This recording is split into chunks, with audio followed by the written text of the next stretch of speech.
Olá pessoal, tudo bem? Estamos aqui nesse domingo, nesse dia de celebração, primeiro dia de celebração de Natal da nossa comunidade, um Natal diferenciado, né? Nós teremos nesse final de semana e no próximo final de semana atividades voltadas para a mensagem do Natal.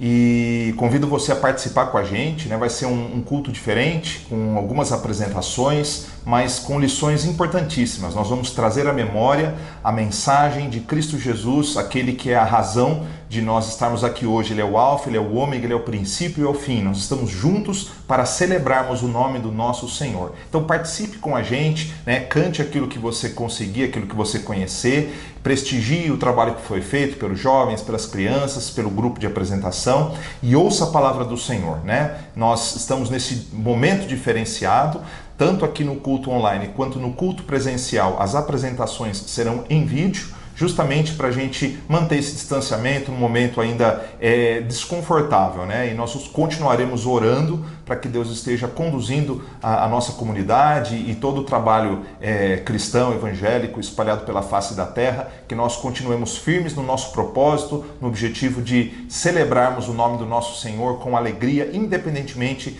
da plataforma que nós estivermos usando para isso. Então, eu vou convidar você a orar comigo e depois nós continuaremos o nosso culto em louvor e honra ao nome do Senhor. Pai, nós te louvamos e agradecemos por este momento.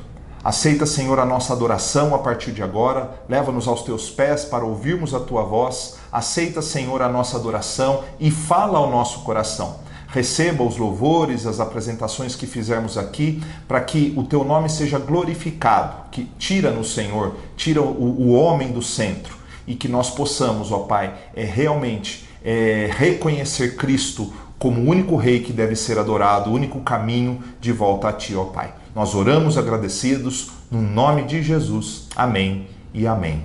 Vamos louvar.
para você? Pode parecer uma pergunta boba, mas muita gente ainda não entendeu de fato o que é o Natal. Alguns se limitam a encará-lo como uma festa de fim de ano. Outros avaliam apenas as sensações que experimentam. Para alguns é um tempo legal por causa das luzes. Para outros é um tempo legal porque se reunirá com a família. Para outro, é um tempo chato porque se reunirá com a família. Alguns são indiferentes e não ligam muito para o significado dessa celebração. Muitos entendem que no Natal celebramos o nascimento de Jesus. Mas poucos são os que entendem o significado desse grande milagre. O que é Natal para você? O fato é que Deus criou todas as coisas e criou o ser humano. Mas o homem se desviou dos planos de Deus. Ao desobedecer ao Senhor e pecar, ele foi expulso da sua presença. Mas Deus não foi pego de surpresa, ele tinha um plano. No Antigo Testamento bíblico, os profetas anunciaram a vinda de um Messias. A sua missão seria resgatar a humanidade da condenação. E conceder uma nova vida a todos que confiassem nos planos do Senhor. O Messias que veio foi Jesus, Filho de Deus. Quando celebramos o seu nascimento, celebramos o cumprimento das promessas de Deus. O povo de Deus esperou a vinda de Jesus. E é um pouquinho dessa história que vamos contar e cantar. O que é Natal para você?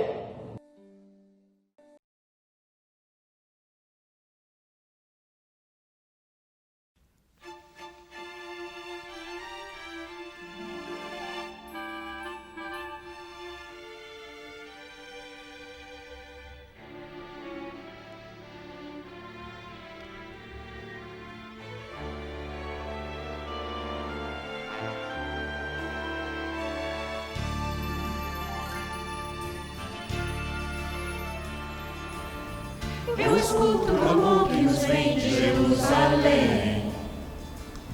Os profetas disseram que um rei virá. Onde está esse rei que trará ao mundo a paz? Estamos a esperar, ansiosos por chegar. As estrelas do céu começaram a cintilar. Os pastores com seus rebanhos ali aguardar. Os magos reis procuravam o rei dos judeus. o rei onde há de estar. Queremos o adorar. O Messias vem, o Messias vem. E ao mundo a paz enfim irá trazer. Prometido Rei, Filho é de Deus. Vamos, pois, com alegria celebrar o Messias Deus. O governo romano persegue sem cessar. Ao chegar nosso rei, a história vai mudar. Contra nós o inimigo não mais resistirá. O mundo irá mudar, Pois vai nos libertar.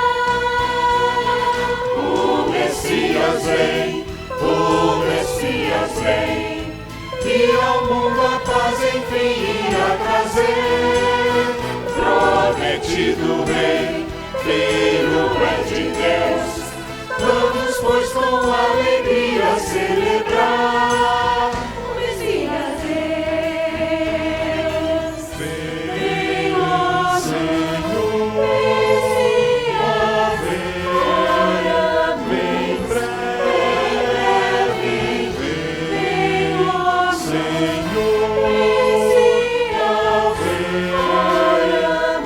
breve,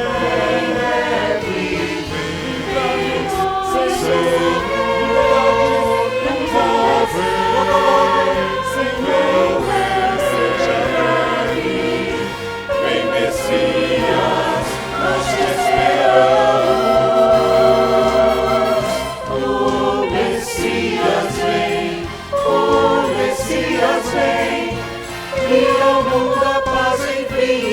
trazer, prometido Rei, Filho é de Deus. Vamos, pois, com alegria celebrar. O Messias vem. O Messias vem. O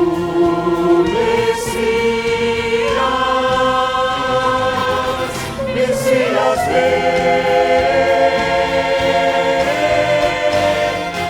O Messias vem.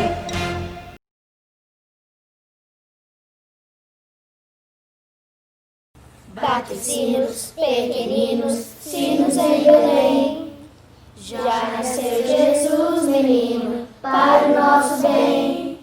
Estrelas brilham no céu, os anjos dizem amém. Os magos vêm adorar o Rei dos Reis.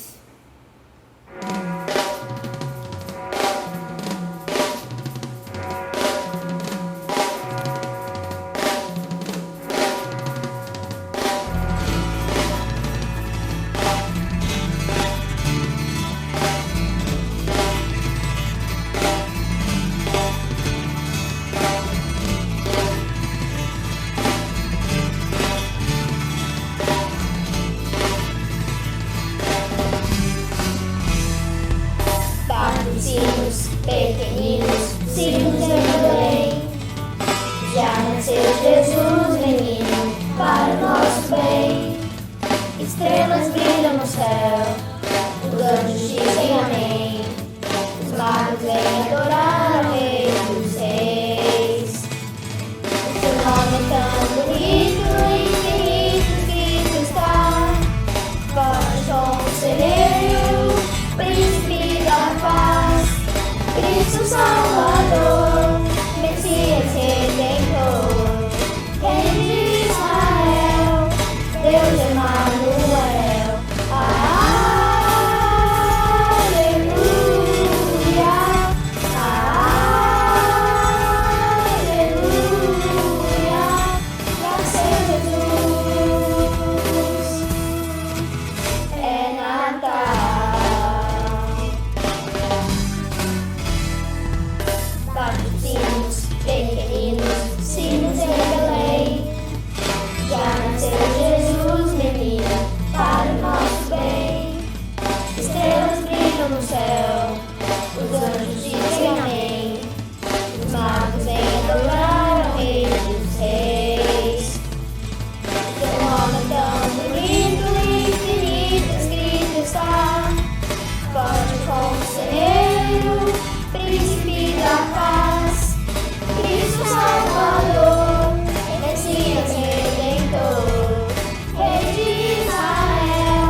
Vamos lá então, pessoal, vamos, depois desse período de adoração, vamos pensar um pouquinho na palavra do Senhor, mas eu vou fazer uma introdução, vou dar uma voltinha aqui em alguns temas e aí chamar você para uma reflexão. Convido você a ficar comigo até o fim, seguindo o raciocínio. Então não saia, porque é importante que você aprenda aquilo que vamos transmitir aqui. Talvez muitos aqui já tenham ouvido aquela expressão, né? Todo mundo vê as pingas que eu tomo, mas não vê os tombos que eu levo. E aí, todo mundo sabe que eu não bebo pinga, mas é só para ilustrar uma verdade importante, né? Nós não vamos analisar todas as interpretações possíveis, mas a ideia aqui é pensar com você sobre a incapacidade que o ser humano tem de enxergar para além da superfície, né? Quantos aqui já passaram por grandes problemas e poucas pessoas sabiam, né? E aí, por não saberem aquilo que nós estamos passando, aquilo que você está passando, as pessoas são intolerantes para conosco, né? Na maioria das vezes, elas não conhecem a nossa história e nem têm muito interesse em conhecer. Nós vivemos uma sociedade um pouco egoísta nesse aspecto, né? Elas se relacionam com a gente por aquilo que nós podemos oferecer. Não é regra, né? Mas é muito comum que nós encontremos esse tipo de comportamento. Até mesmo aquelas pessoas que conhecem-nos, poucas são aquelas que entendem as nossas lutas e se sensibilizam com aquilo que nós estamos passando. A empatia e a misericórdia não são tão comuns quanto nós imaginamos. O problema, irmãos, é que nós podemos estar tanto de um lado quanto do outro dessa história. Assim como nós podemos ser incompreendidos, não é errado dizermos que também somos não empáticos e não misericordiosos para com as outras pessoas.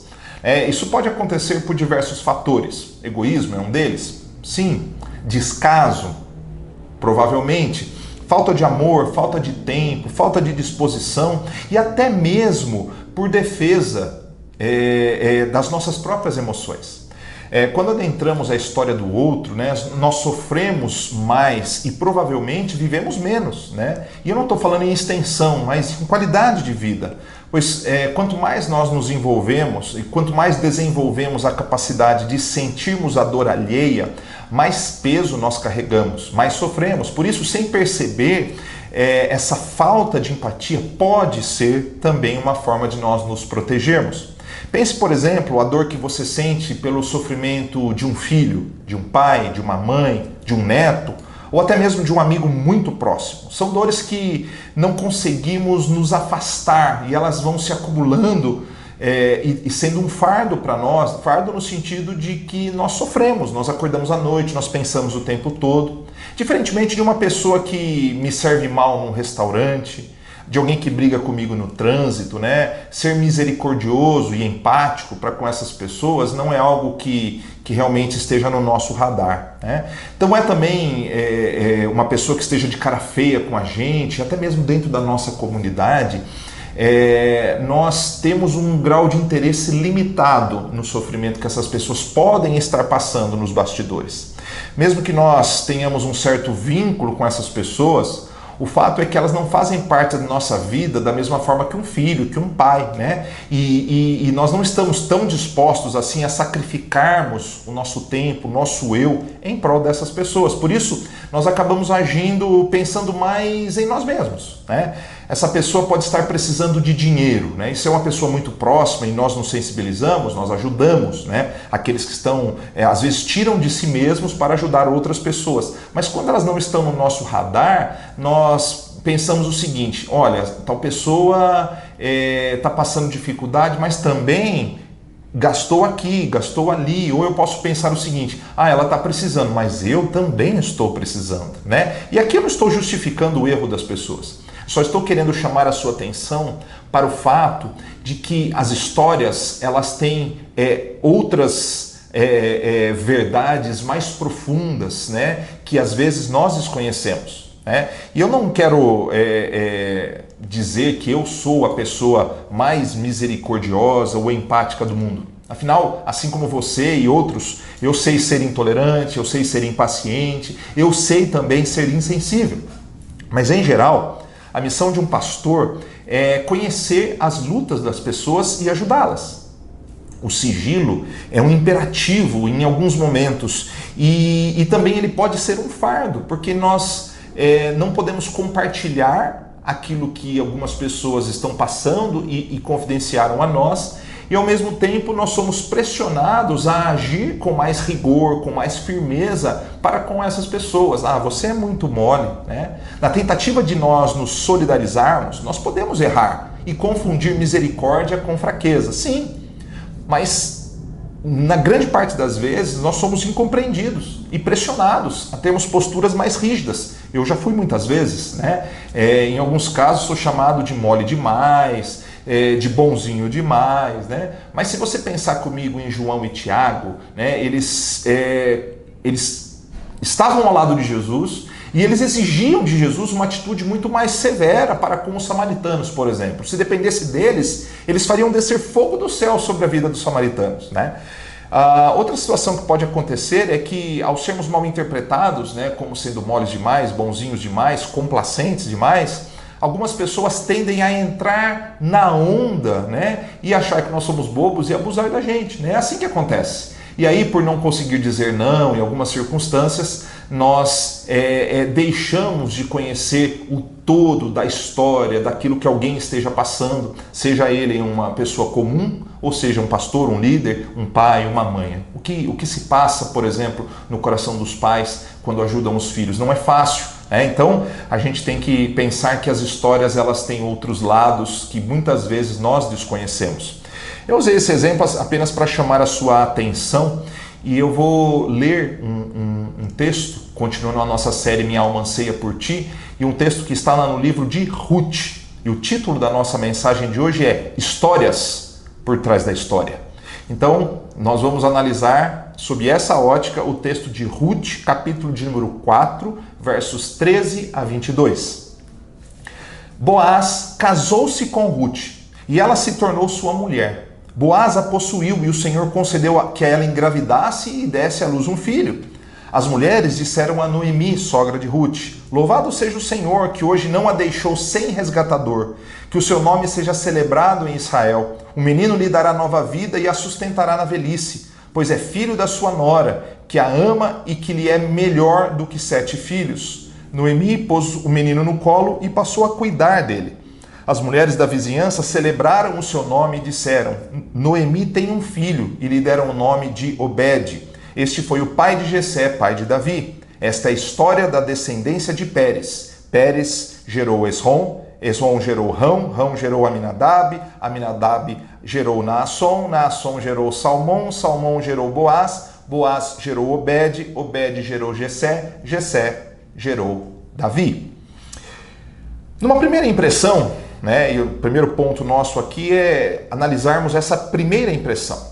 Fazer uma análise de fato o que essa passagem está dizendo. Então nós sabemos que houve um casamento, Boaz se casou com Ruth, Boaz, o marido, foi visto como resgatador. Ruth, a esposa, engravidou. Noemi, sogra de Ruth, foi abençoada, pois ganhou um neto que até chamavam de filho, né, como se fosse o seu descendente. E a genealogia mostra que dessa família veio o maior rei de Israel, Davi. Até aí é o que nós aprendemos com essa história. Por mais que algumas mulheres e alguns homens prefiram não se casar e achem o casamento uma grande furada, o fato é que o matrimônio, a gravidez e a chegada de um filho no tempo certo simbolizam planos de Deus, as bênçãos de Deus. Se interpretássemos a história narrada aqui, aos olhos do século 21, talvez nós teríamos observações do tipo, né? Apenas alguns exemplos. Mulher interesseira, casou-se com um homem rico, né? Sociedade machista, né? Foi resgatada como se as mulheres precisassem de homens, né? Interpretação do século 21.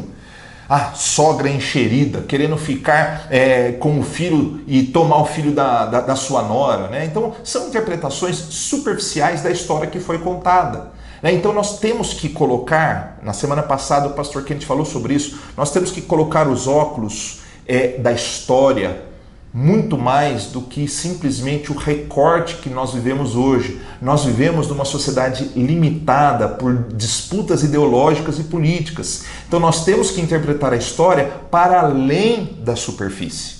O desconhecimento ou a visão limitada que nós temos muitas vezes nos impedem de contemplar lições importantes.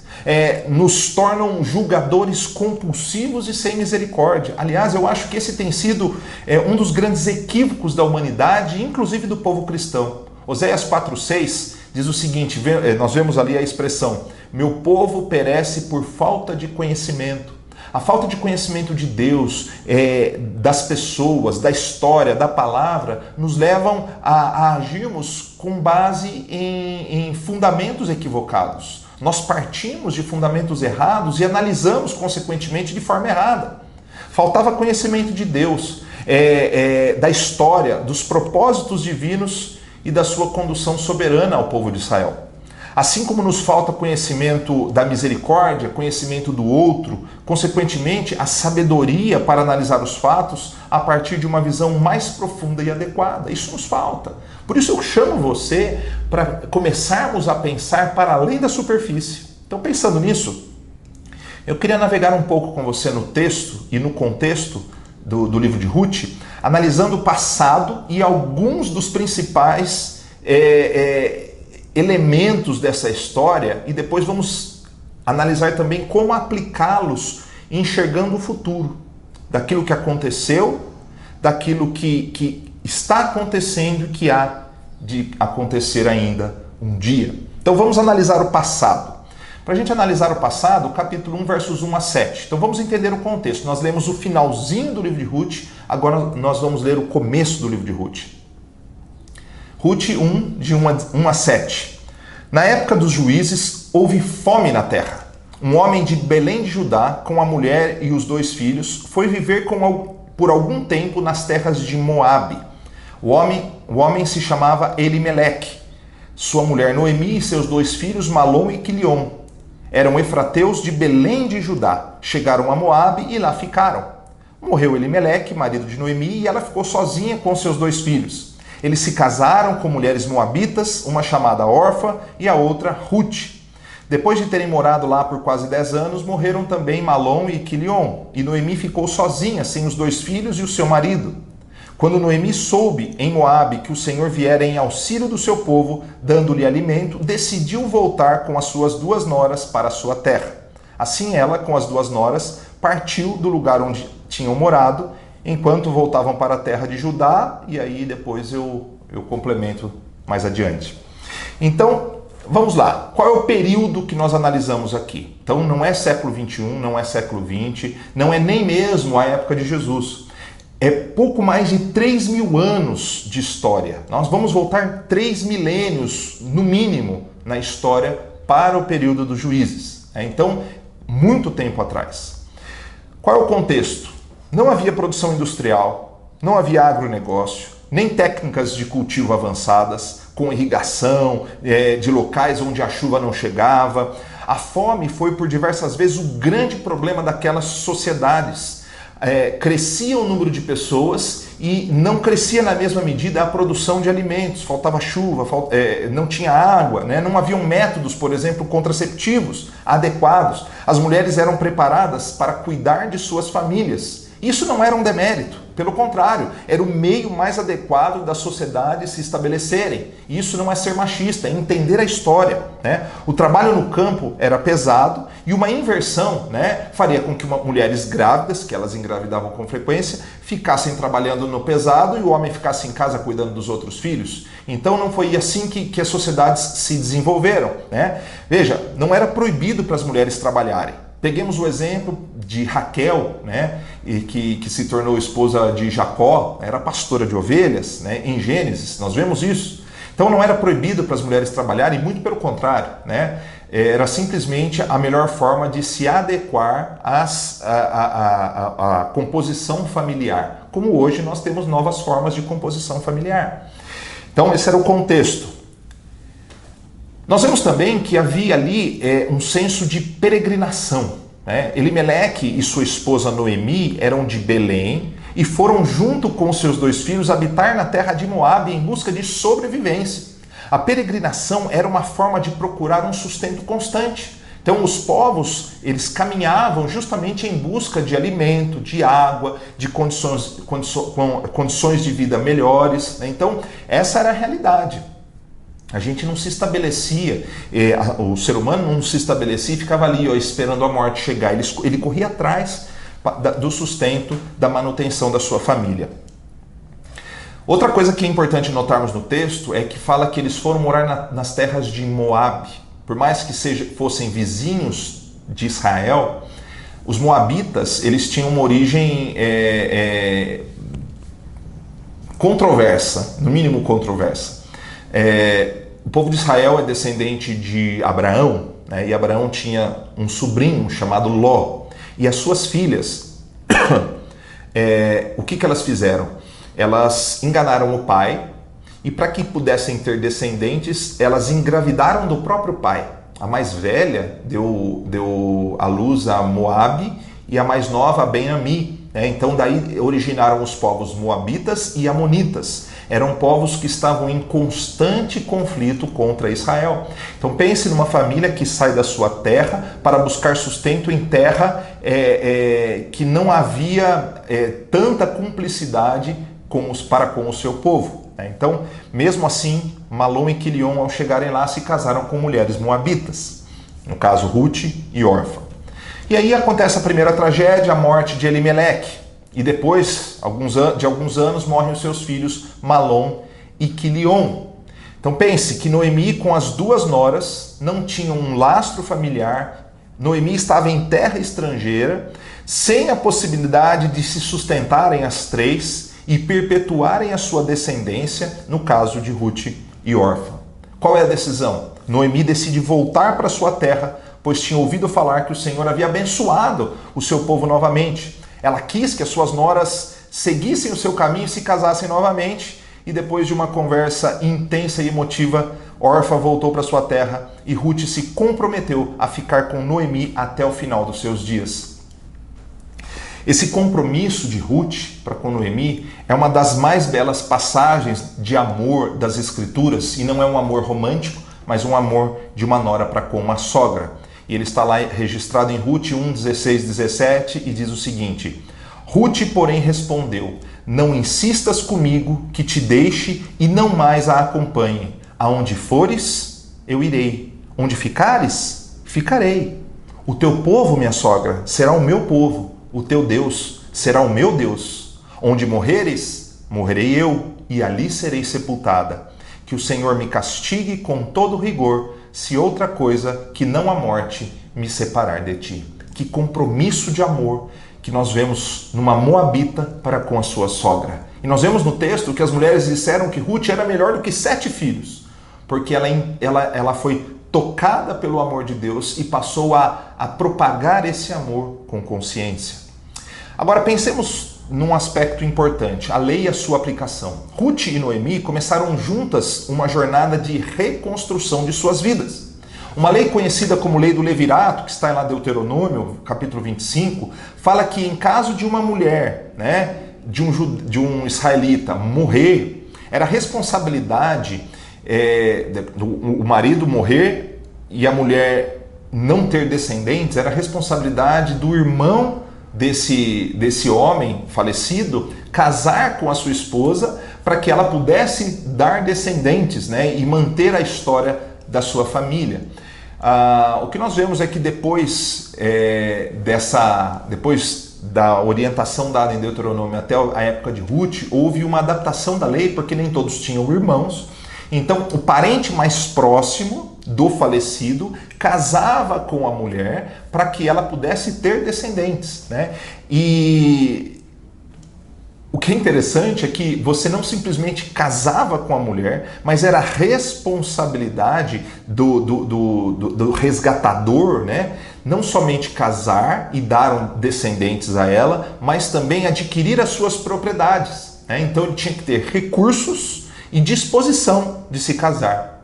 No caso aqui, Boaz, ele não era o parente mais próximo. Por isso, eu queria encerrar essa segunda parte com a leitura do que Boaz fez, lá no capítulo 4.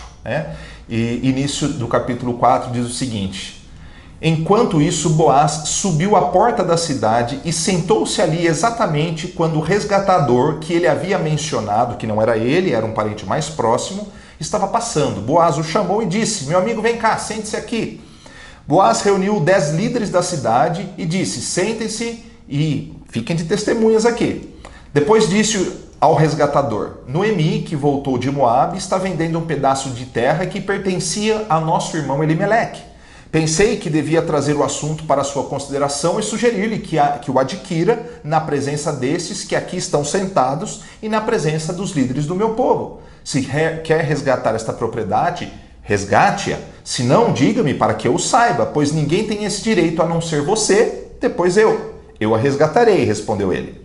Boaz, porém, lhe disse: no dia em que você adquirir as terras de Noemi e da Moabita Ruth, estará adquirindo também a viúva do falecido, para manter o nome dele em sua herança. Veja, não era um sentimento de propriedade, mas era de propósito de manter a herança e a descendência. Diante disso, o resgatador respondeu: nesse caso, não poderei resgatá-la, pois poria em risco a minha própria propriedade. Resgate a você mesmo, eu não poderei fazê-lo.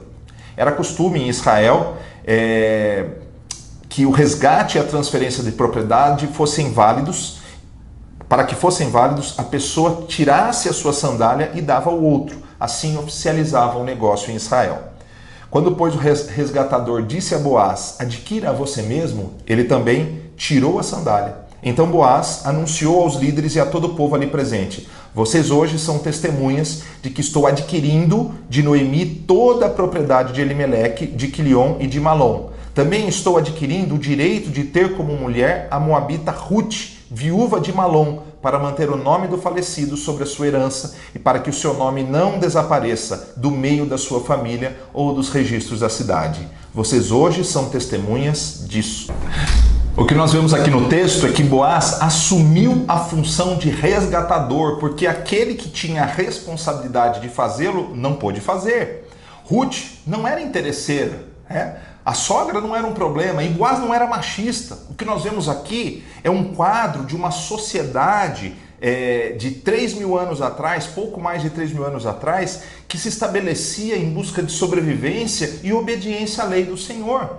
Todos ali estavam procurando cumprir os seus papéis, mas alguns cumpriam com mais excelência, porque tinham consciência daquilo que Deus tinha para as suas vidas.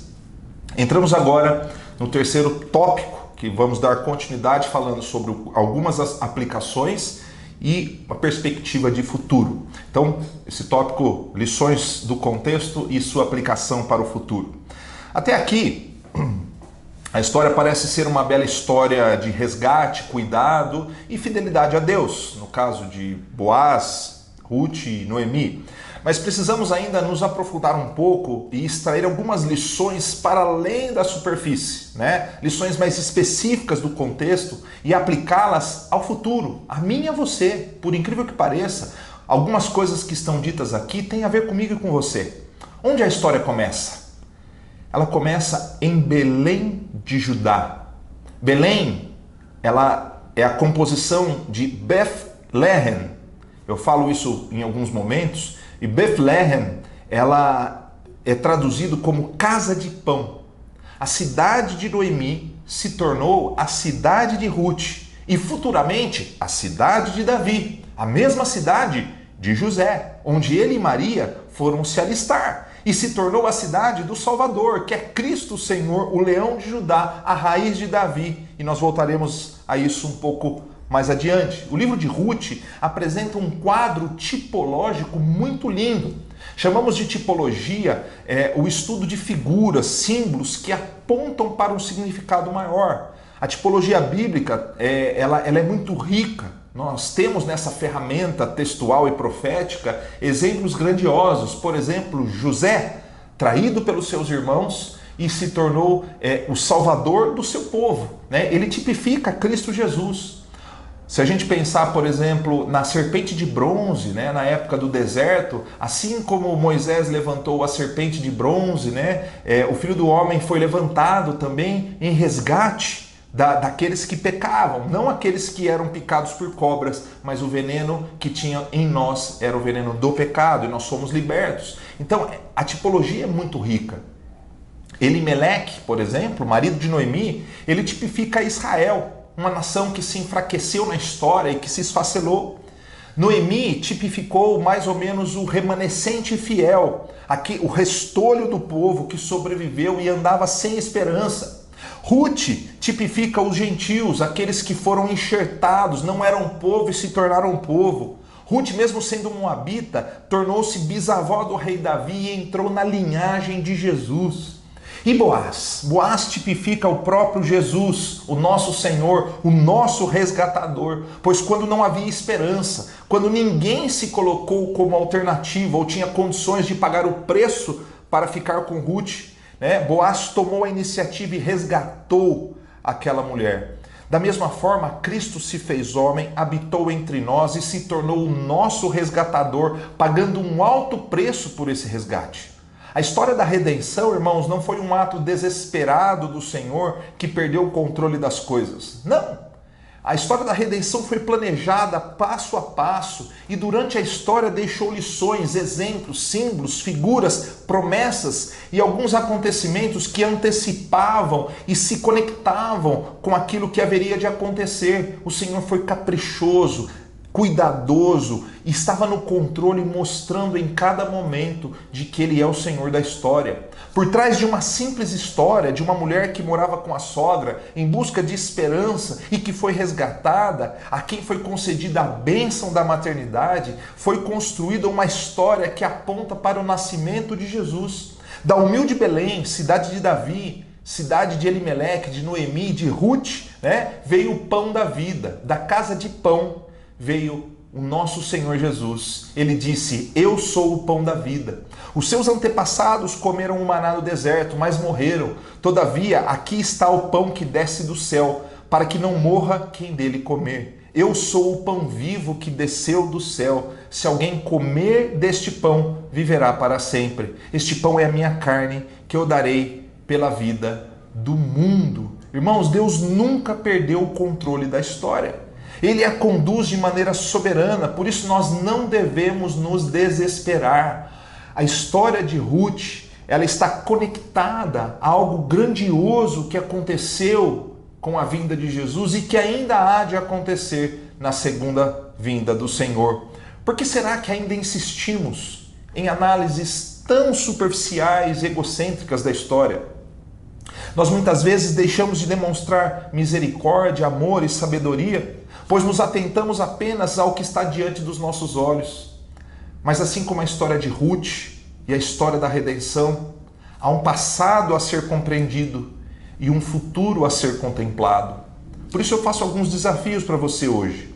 Olhe para as pessoas ao seu redor, haja com sabedoria, com perdão, com misericórdia. Olhe para a história e lembre que o Senhor tem planos para a sua vida. Olhe para a história de Ruth e lembre que ela conhecia o próprio passado, mas ela não sabia que se tornaria uma grande ferramenta nas mãos do Senhor. Ela participou de uma história incrível. Ela entrou na linhagem do Salvador. Pense em deixar um legado de amor e de serviço ao Senhor. Olhe para a história do Natal e não veja apenas o nascimento de Jesus. Veja uma grande e bela parte de uma história que é ainda maior de sacrifício e de esperança. A história da redenção conecta a criação ao final de todas as coisas. Essa redenção foi anunciada pelos profetas e ela começa a se cumprir mais efetivamente com a vinda do Senhor que hoje celebramos, que se desenrola com o seu ministério, que se cumpre na sua morte e ressurreição e que será consumada definitivamente, cumprida com a segunda vinda do nosso Senhor. Você é chamado a enxergar além dos próprios sonhos, além dos próprios desejos e das suas frustrações. Cristo, ele é o alfa, o ômega, o princípio e o fim. Todas as coisas foram feitas por ele. Sem ele, nada do que foi feito se fez. Tudo se baseia em torno de Cristo e não em torno das nossas histórias. Eu sei que por trás do nosso sofrimento existem justificativas, existem questões que o grande público desconhece. E da mesma forma, as histórias de outras pessoas são desconhecidas de nós, por isso nos cabe o amor, a misericórdia, a sabedoria. Mas há uma linda história que continua a ser escrita, para além das nossas pequenas histórias, das histórias das nossas vidas. Seja você uma ferramenta nas mãos do Senhor. Coloque sua esperança em Jesus e seja você um porta-voz dessa esperança, porta-voz do amor e do perdão. Renuncie ao egoísmo, ao vitimismo, renuncie às pautas de conveniência, submeta os seus sonhos, os seus planos ao Senhor, as suas ideologias, submeta ao Senhor.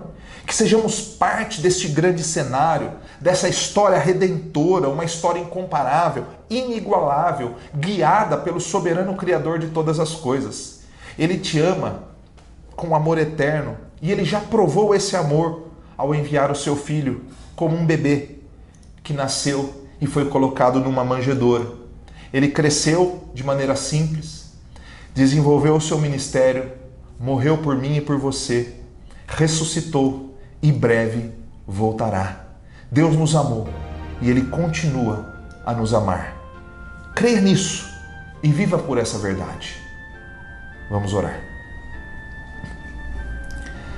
Senhor, nós te louvamos e te agradecemos por este momento, Pai, em que uma história simples de uma moabita é enxertada na história da redenção. Ruth se tornou bisavó do rei Davi e Davi, da tribo de Judá, se tornou um antecessor de Cristo Jesus, aquele que viria para se tornar condenação em nosso lugar. Pai, perdoa porque muitas vezes nós enxergamos a superficialidade dos relacionamentos para com o nosso próximo. Nós enxergamos a superficialidade da vida contigo. Por isso, ó Pai, pedimos que esteja abrindo as nossas mentes e corações para adentrarmos a história e nos aprofundarmos para além da superfície, conhecendo, Senhor, essas belas histórias das Escrituras, as histórias, Senhor, de pessoas que estão ao nosso redor. Ensina-nos a agir com amor, misericórdia, compaixão, sabedoria. Dá-nos, ó Pai, sensibilidade. Dá-nos, Senhor, disposição e desprendimento.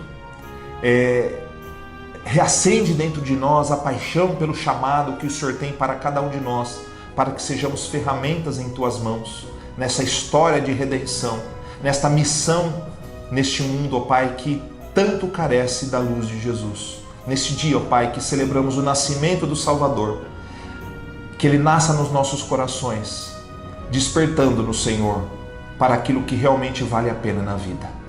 Usa-nos, Senhor, dá esperança a cada um de nós, para que sejamos porta-vozes dessa esperança. É a nossa oração em nome de Jesus. Amém. Vamos continuar celebrando ao Senhor, porque Ele nos amou. Vamos louvar.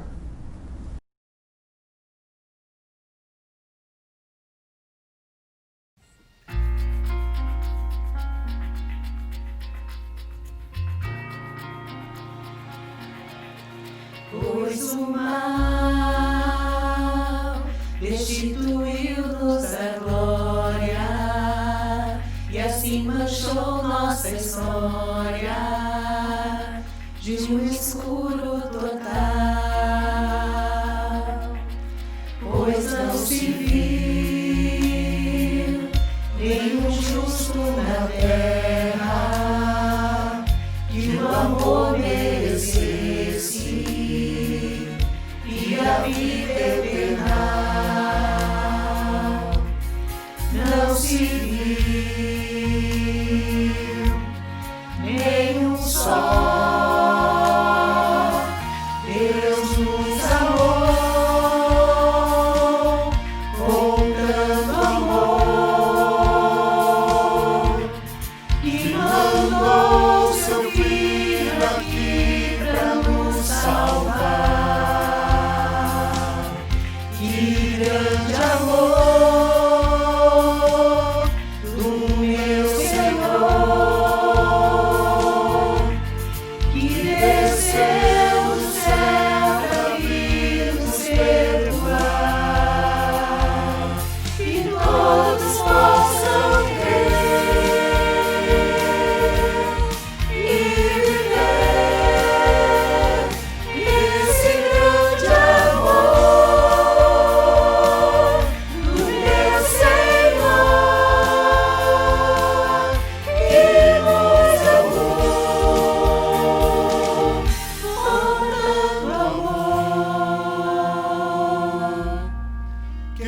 doença pra merecer tua graça, pois o que posso ofertar-te não tem igual valor. Meu viver te entrego, meu Cristo, na cruz tu morreste só pra me salvar.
O povo que anda na escuridão verá grande luz. Para os que vivem na terra de trevas profundas, uma luz brilhará. Pois um menino nos nasceu, um filho nos foi dado. O governo estará sobre seus ombros e ele será chamado de Maravilhoso Conselheiro, Deus Poderoso, Pai Eterno e Príncipe da Paz. Seu governo e sua paz jamais terão fim. Reinará com imparcialidade e justiça no trono de Davi para todo sempre. O zelo do Senhor dos Exércitos fará que isso aconteça.